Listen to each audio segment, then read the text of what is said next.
योऽन्तः प्रविश्य मम वाचमिमां प्रसुप्तां सञ्जीवयत्य किल शक्तिधरस्वधाम्नाम् अन्यांश्च हस्तचरणश्रवणत्वगादीन् प्राणान्नमो भगवते पुरुषाय तुभ्यम् संसारे क्षयसागरे प्रकृतितो गाधे शता दुस्तरे सर्वावद्यजलग्रहेरणुपमैखामादिभङ्गाकुले नानादिभ्रमदुभ्रमे अमितभयस्तोमादिपेनोत्कटे दुःखोत्कष्टविषे समुद्धर गुरो मामग्नरूपं सदा दुर्वादित्वान्तरवये वैष्णविन्दीवरेन्दवे श्रीराघवेन्द्र गुरवे नमोऽत्यन्तदयालवे श्रीगुरुभ्यो नमः हरिः ओम.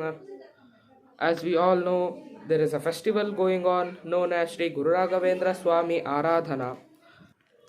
In this festival of Guru Ragavendra Aradhana Mahotsava, let us all know about Sri Guru Ragavendra Tirtharu. Sri Ragavendra Swami was born as Venkatanatha Bhatta. His year was 1595 or 1598. He was born in a place called Bhuvana Nagari, which is now in Tamil Nadu. His father was Timmanna Bhatta, or known as Timmannacharya, and his mother was Gopikamba.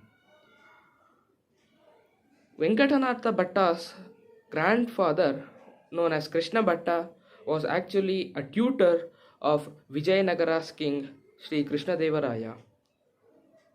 After the fall of Vijayanagara Empire, Timmannacharya, or also known as Timmanna Bhatta, migrated to Kanchi with his wife Gopikamba.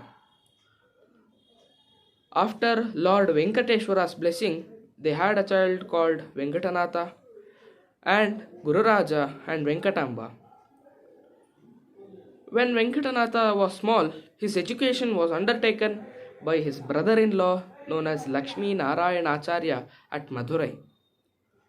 After his early demise of his father, he had subsequently married to his spouse known as Saraswati Bhai and had a child called Lakshmi Narayana Acharya.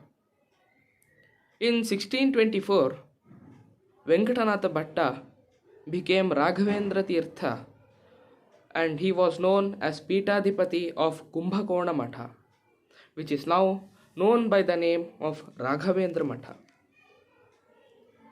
After a small stay at Kumbhakonam, he would have gone on a pilgrim tour visiting Rameshwaram, Srinaгаram, Mathura, Udupi, Pandarapuram, Kollapuram, Bijapur, Kolhapur, and many places.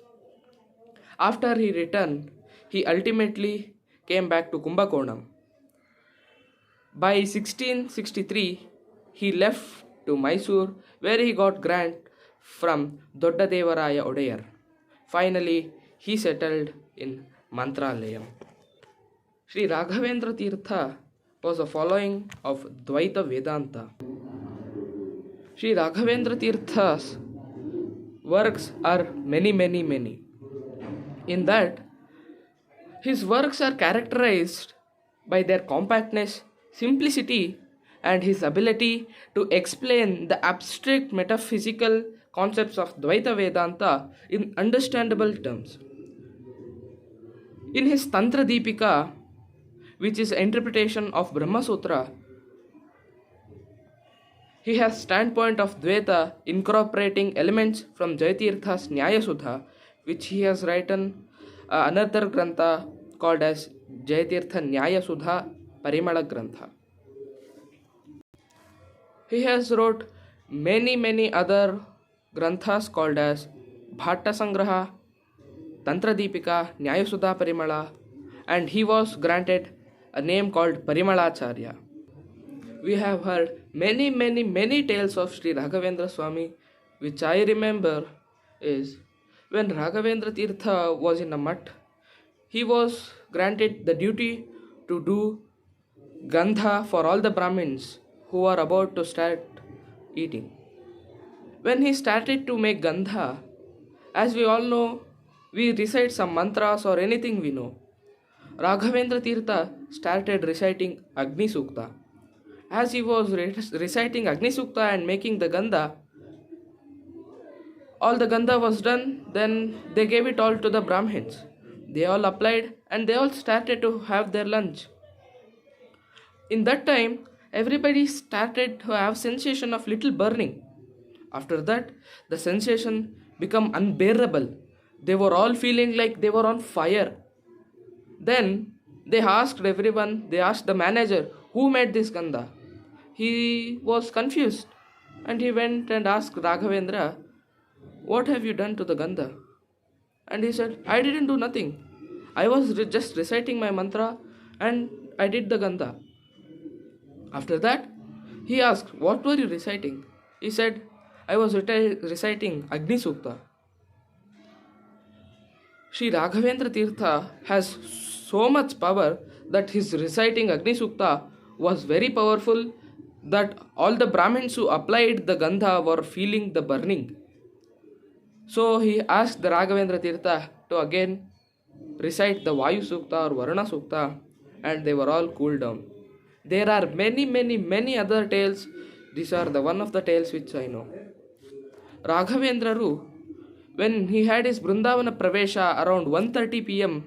in the 17th century, it is recorded in the Gazette, then Madras Presidency, that he gave darshana and spoke to Sir Thomas Munro, a civil servant of British government, and discussed with him the resurrection of Inam lands to government which was being processed then, meaning that Mantralaya would have become part of restitute lands.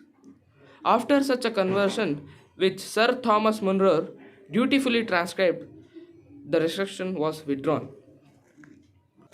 Sri Raghavendra Swami entered the Brindavana in 1671 on the bank of sacred river known as Tungabhadra in Mantralayam in Adoni Taluk in Andhra Pradesh.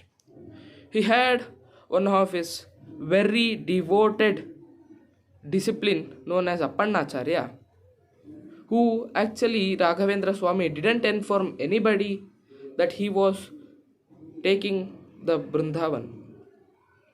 Appannacharya was actually somewhere else. As soon as he heard that Sri Raghavendra Swami was entering the Brindavan, he started there running and running. As he was running, he started to recite the Raghavendra Stotra, as we all know, which goes as Sri Purna Bodha Gurutirtha Payobdhipara Kamarimaksha Vishamaksha Shirasprashanti. Reciting, when he came near Mantralayam, almost the Brindavan was fully built. When he built, he was devastated. His Guru was no more. But from inside the Brindavan, he heard a voice called Sakshi Haya Stotri, and he was satisfied. That stotra is now known as Raghavendra Stotra. We must all recite the stotra even thrice a day, which is very good for us and will bring good deeds for us. From this, I think we all have known about Sri Raghavendra Swami, his works, his very many tales and everything, and we will all visit Sri Raghavendra Swami's Matha and all take his blessings. From this, I thank everyone you for listening. Thank you.